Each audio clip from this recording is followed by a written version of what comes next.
Is there a president or a leader that? I'll have to tell that gentleman. He might be too shy to give his name, so I'll he's going to ask go him to your if it's event. right. But so he'll come out of the closet then, Okay. certainly. But I will let him. I'll pass on the information, and if he wants to do it early, then he can contact me. How big is the Modesto chapter? Well, it's not a great amount. I don't want to disclose size, but it's better than zero, which is. Is it more than a dozen? Well, it's enough to begin the bare expression of what should be a mass movement of men celebrating being men. And it's okay to be a man. Amen. There's nothing such as toxic masculinity is just a social engineering attack upon just being a guy, just existing. So, is the goal? Okay, you talked about success, which is to form this nationwide coalition that impacts the 2020 election cycle. Is the goal ultimately to change laws? Is it to make outlaw abortion? Is it to outlaw being gay? No. Well, those are things that I don't know that we can outlaw, even if we put a law against evil to ban evil. I don't know that we can accomplish such a thing. But we are to turn the cultural tide minimally.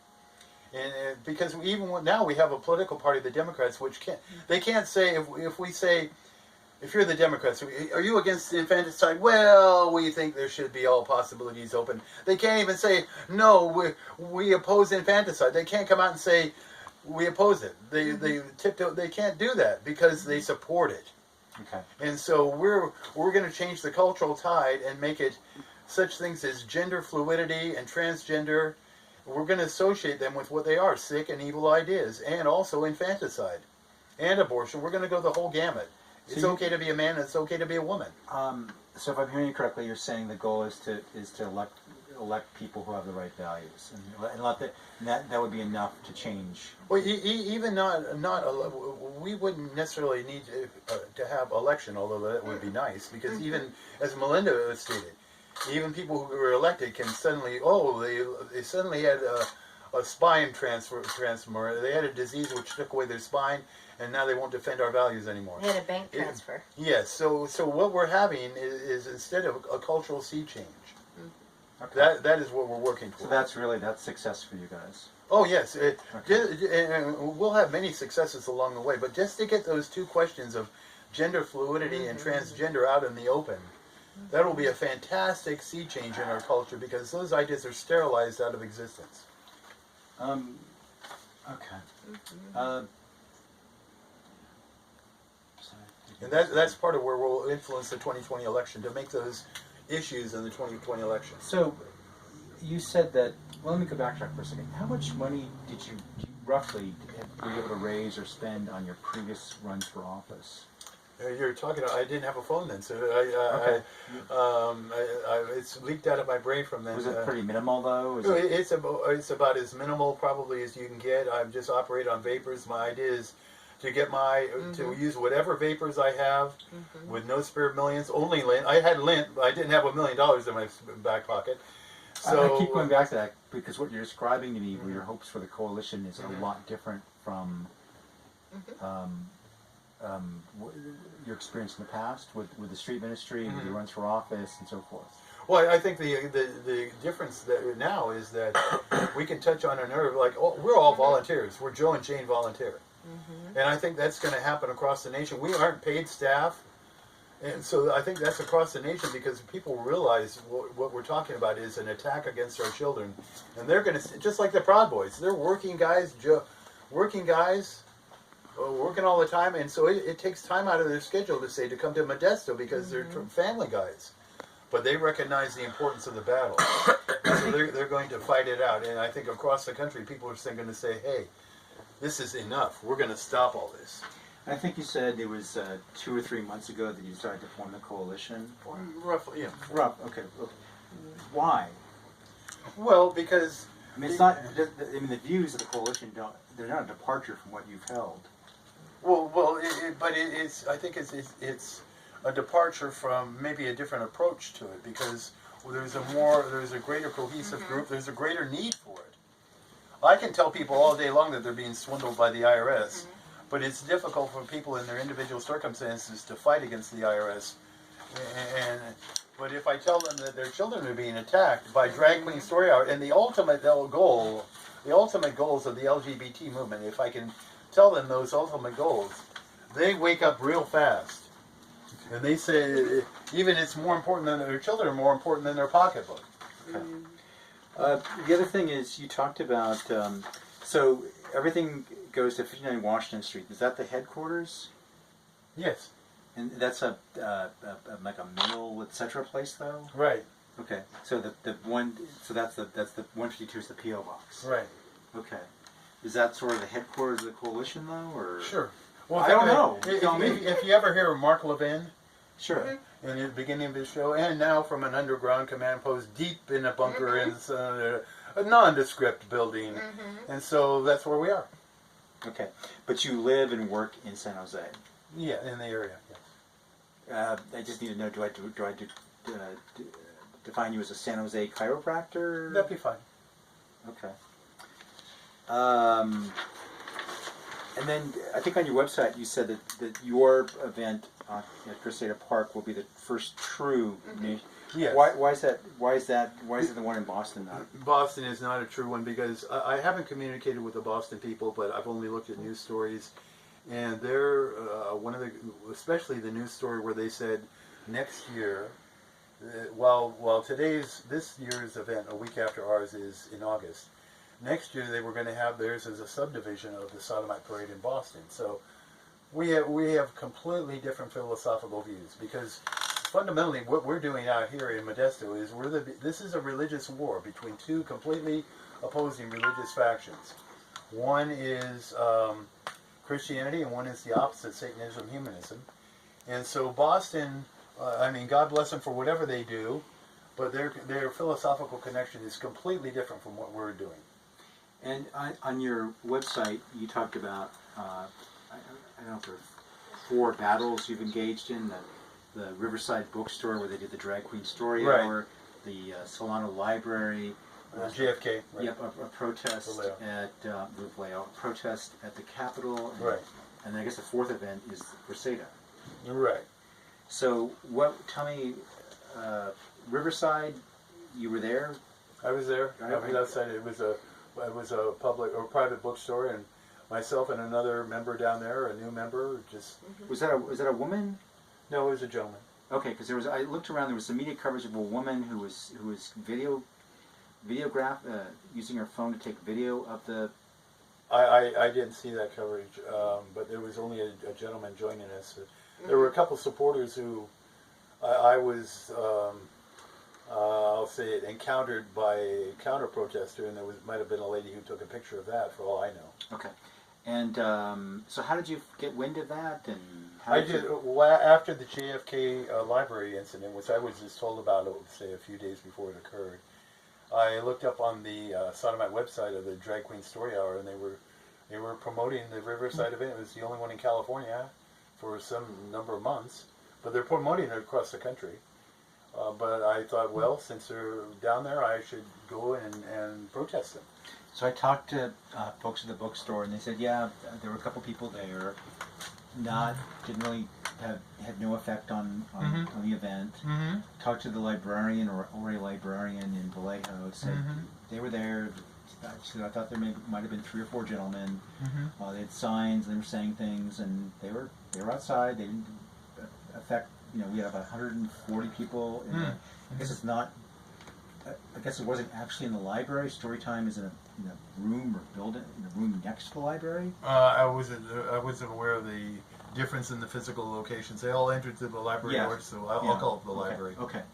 But again, she said, they were fine. They didn't attack anybody. They were, but they were pretty much ineffective. We're always peaceful. Our opponents are, but we are. But you're saying, but basically, really didn't have any effect on the event. Well, that could be fine for right now, but I'm saying at least we showed up as compared to nobody protesting them. Okay. What they're trying to do is train our culture that everything they do, no matter how rat-thinking, rotten, and evil, is good, and also to have us give up before we do anything. That what they do is a fait accompli, I believe, that everything they do, they're going to do, or as Governor Lucifer, also known as Newsom, has said, in regard to sodomite marriage, you're going to have it whether you like it or not. Okay. So the elites are going to shove it down our throat one way or the other, and so we're here to say, no, that's not going to happen. And what did you do in Sacramento? What was that about? That was a Proud Boys organized, I believe it was Rally of Resistance, and they were just talking about free speech, about all as many topics as we could present, such as this topic, which are sterilized out of the media. You just don't hear about them, and so we wanted to get up and say, hey, these are important issues. And so that's another example of the Proud Boys as men standing up and defending our society the best way we can. So was that in opposition to another event, or was that just, you know, we're just coming to the Capitol It was in preparation for in preparation for Modesto, the event here, in preparation to tell people about what the drag queen story hours are doing to children, what the intent is. Well, my question is, with the drag queen story hour, you were actually protesting at two events. Right. So with the Sacramento event, were you protesting something, or was it your own rally? Were you there? It was protesting all the topics we've had. We've already mentioned. But was there another event going on there that you were protesting, or you just? No. We were as compared to an event where we were protesting with the other things. We were there to express our views on many other topics which were erased from the media. Was it a Proud Boy event? To my knowledge, I never asked my friends, but I believe they put it on entirely. They were, I would say it was a Proud Boy event, but I can't say that officially. But okay. What kind of turnout? Small. We didn't have, and they said they didn't have a lot of time again to publicize it, but a couple hundred people. So we didn't have throngs, but we are doing what we can. Okay. So, I guess this might be a rude question, but you've been at this for a long time, for decades, haven't had a lot of success. Again, why would this be any different? Well, it depends on what you define success. If changing the culture, winning elected office. Well, changing the culture is no small thing. It's like it's not like we sit out in the backyard around the barbecue and say, hey, you know, we're going to go out and change culture, and then we have instant success. You mean you don't have the government school helping you? Or creating an organization with a lot of members. Well, again, that's a difficult time, and actually I was part of an organization with a lot of, more members. The American Independent Party at one time, which was taken over by, I'll call it the swamp, where they were attacked. And so in building an organization, you not only have to find cohesive people who believe in the same thing, but you have to avoid people who deliberately enter your organization to destroy it. So that's enough of a problem right there. So I think when we talked earlier, I think you started off as a Democrat? Yes, I was a Democrat earlier. And the Democrats were too corrupt, they were too compromised, sick. And then you went to the Republican Party. Yes. Republicans, same issues. Well, the Democrats, I left them because they supported abortion and homosexuality. And then you were Republican. You left the Republicans because they would not fight against the corruption of the Federal Reserve System and the income tax. Okay, the IRS. And now they've adopted homosexuality and abortion to their platform. And now you've gone. Then you went to the American Independent Party. Yes. And the issues there were. Well, they were taken over by the swamp. Okay. And so they were attacked, and a criminal act was done to take them over. So they are now, if you look at their website, they have a Potemkin Village facade of being a conservative party, and they're Washington swamp controlled. And then from the AIP, you went where? I created the Constitution Party here in this state because the AIP was formerly the California division of the Constitution Party. So I look on the Constitution Party's website. There's no California chapter. Right. So how can you? I guess I don't understand that. Well, I'll say I am the elected chairman of it, and there are documents filed with the state which show that.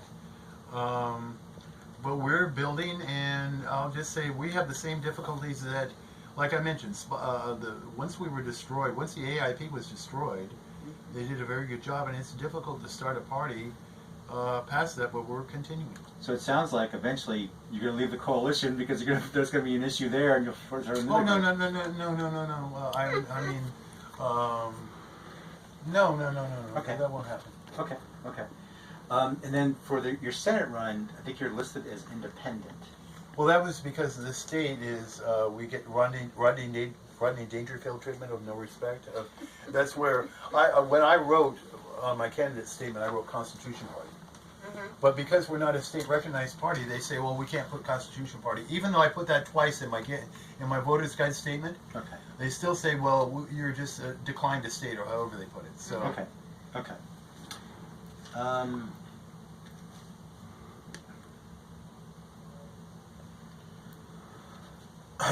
Linda, you haven't. Linda, what do you want to say? Well, we're looking. Our motto, normal, natural, healthy, sane, is the basis of everything we're doing. We're trying to reestablish that in our nation. And the very idea that we could advance to the point where children are being read stories by drag queens, of all people. I mean, they're little kids. I don't think they know. I mean, to them, it's just people dress colorfully. No. It's far, far more than that. This is social engineering at its best, because you take the sequined person. In fact, let me go back. One of the issues of my Senate campaign was to call for a national ban on the transgender mutilation of children. I have a website which I created for that. They are attackingthechildren.org. If you go there, there is a picture of a drag queen story of the clown, this demon dressed as a demon. And so the idea is to make the colorful, all the colors and the sights and the sounds and the happiness and all that, to lull these children, to break them, to accept the degeneracy of the person in front of them. When normal parents would say there would be no way they would allow a freak like that to teach their children anything. But we've been so socially engineered as a culture now. We think it's not only acceptable, but parents will consider it an obligation. Well, we have to be inclusive and tolerant. So we have to take them to a person who just a short time ago, parents would instantly recognize what a threat this guy is to children, whoever it may be. And to have men dressing up as women, so-called women, and because they're making a mockery of everything Christian and all that they do, this is a direct attack against the children. So it's very sophisticated. And the idea is to break them, so they will mentally, emotionally, and spiritually break them, so they will accept the poison in them, and they will grow up to be docile people who, when the LGBT community says, vote in favor of, well, their ultimate goal, child sex. Because child sex... Whose ultimate goal is child sex? The LGBT community. So this gets back to my earlier question. You're equating homosexuality with child molesters. No. Well, I'm saying the majority of child molesters, percentage-wise in community, are homosexual. But I'm also saying singular homosexuals can be against child molesting. Sure. The homosexual war machine is completely different. Right. Because we have standards. The Christian standard is Christ. Now, our opposing humanist Satan religion, their standard is the Marquis de Sade. And one of the principles of them, and I read this, these are statements out of the, when I tracked NAMBLA down years ago and filmed them in the parade, I also tracked down, they have a magazine, which they produce NAMBLA isn't the LBQT community. No, they march, it is. They still march in LBQT? I don't know, because I got sick of it. I would say no now, just for public relations reasons, they don't march them. But you're saying that the LBQT they have adopted that agenda, and then child molestation? Yes, absolutely. Because what they're doing is. So I'm just trying to understand this. So individual homosexuals can be. He just told you individual. Don't change the words, Kevin. Come on. Well, No. That's what I'm asking. He's not talking about individuals. He's talking about the machine. Stop, please. So you're saying individual homosexuals can be against child molestation or child sex, and not. But the LGBTQ community as a whole embraces that. Yes. That's what I'm trying to understand. Because you don't see it that much now, but like last year, we're starting to add letters onto their alphabet. LGBTQ, double Q, double A, TI, all these different letters. They have an ultimate letter. I have a YouTube 3-part series, USA versus Sodom Incorporated, which describes this, but their ultimate letter is M. That's what they want. That's at the end of the alphabet. Because NAMBLA on their own site has said the homosexuals, their community, will never, as in never, capital letters underlined, be free until children are free. And what does that mean? that you can go up to any kid and molest them anytime for any reason. I'm not really interested in NAMBLA. NAMBLA. No. But they're a core of the philosophy, because you have this philosophy of Christ versus Marquis de Sade, and the job of Marquis de Sade was to say there's taboos like against incest. Oh, well, we're here to break the taboo. That's their job, is to break to that. If they don't break the taboo, then they're being constrained and held back. So their religious philosophy is to break taboos, which include child sex. And there's already a website, Before You Act. It's B, the letter B, for the number 4, dash U, act. And they already have scientific studies which say that child molesters are just misunderstood. Okay, that's fine. Well, I need to clarify one thing. That M is short for MAP, M-A-P. MAP stands for a minor attracted person. And that is what these scientific studies on Before You Act say, hey, it's okay to be a minor attracted person. And this is the LGBTQ community, yes. They've already got the scientific studies. They did did seminars on this years ago, like 10 years ago. They've already got the groundwork. And let me double back again. Desmond the Wonderful, or what? They're grooming child. Who's Desmond Wonderful? He is a child drag queen artist out of New York. He's like maybe 8 years old now, or 10 years old. His parents have groomed him to become a drag queen. He marches in the sodomite parades in New York. They're grooming these children across the country and in fact he dances in nightclubs. So yes, they dance in nice clubs. So this sounds like this is your main issue. Well, no, my main issue is stopping evil and sickness. This is a subdivision of that. So I'm just bringing this up, that they are already setting the grounds for molesting children in a fantastic way, with multiple avenues. Okay, I want some of the coalition's core beliefs are talk about whiteness. You're talking about Western civilization, yes, which is predominantly white people, right? Basically, it's sort of been the bedrock of all the success, all the achievements we've seen. Yeah, right. Okay. And that is simply a biological fact. Europe, we came from Europe, Italy, France, Germany, all under the sun. They come across the ocean. It's predominantly Caucasian. So that's simple biological fact, history, case closed. So people of color may say that's racism. You're taking advantage. You're oppressing us. No, well, first of all, see, there's an implication there that, let's say, Kevin, you write a story, and I come up to you and say, hey, Kevin, you did a great job in that story. Wow, I'm so impressed on everything you did. I'm not saying that say there's 9 other people in the room, you're number 10, 9 other reporters. I didn't automatically imply by approving your work and saying you did a great job and say, hey, you other guys are clowns in church and you don't know what the hell you're doing. I didn't put a negative on everybody else. I said a positive for you. So if we say that Western civilization is positive because it built all the things we were filming and using now, that's just fact.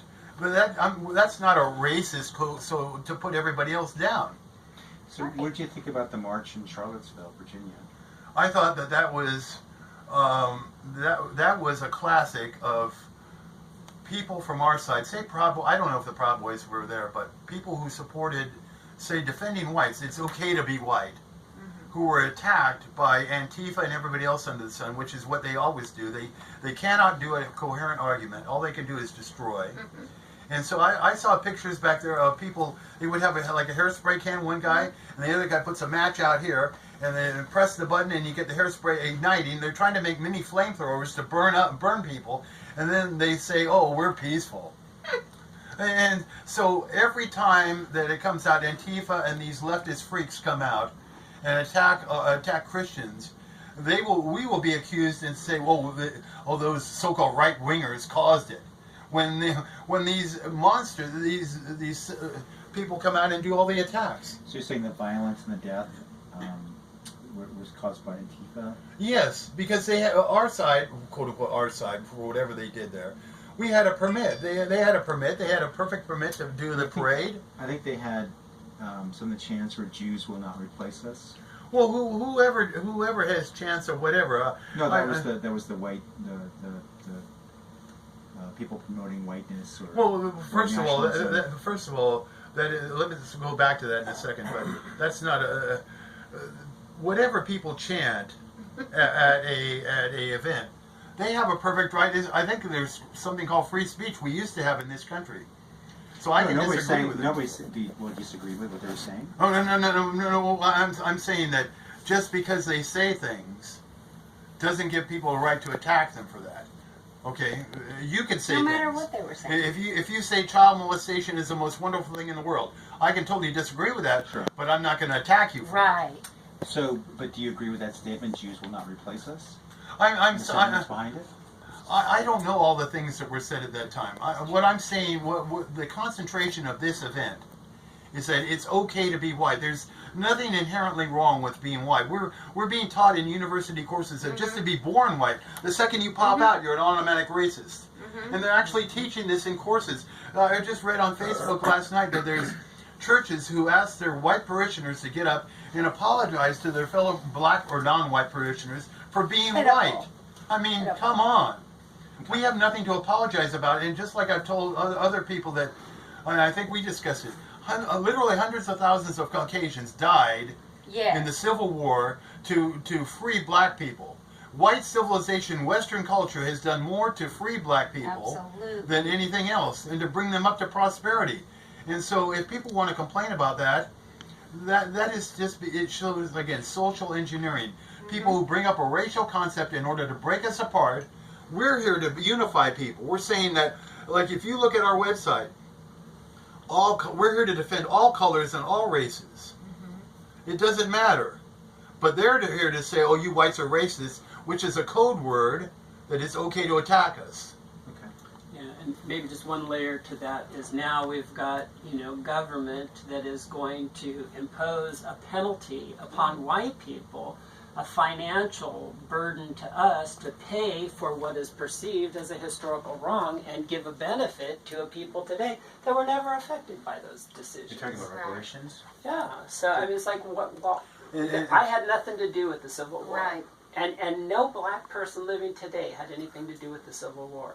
So why should I be punished financially for something that happened in I know there's been a lot of talk about that, but that's not really... But those are the kinds of decisions that are being made because of the But there's actually But even if there's no mechanism to put that in place, even if they're having discussions, the very reason for a discussion is to stir up the race pot.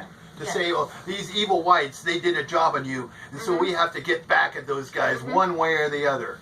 And so it's not saying, hey, that was in the past, and our white fellows have helped us all to rise, all boats rise. They're saying, well, every white you see is an inherent racist. They're going to put you down and keep you down. That's the reason why you haven't been able to advance, not any character flaws of your own. So it's all to blame whites to spread the racist pot.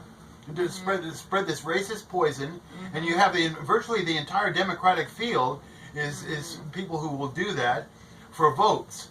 So they can come out and say, well, we're here to support you. We're here to support the black community. And what are they trying to do? They're trying to spread hatred in the community to split us between whites and blacks instead of uniting us.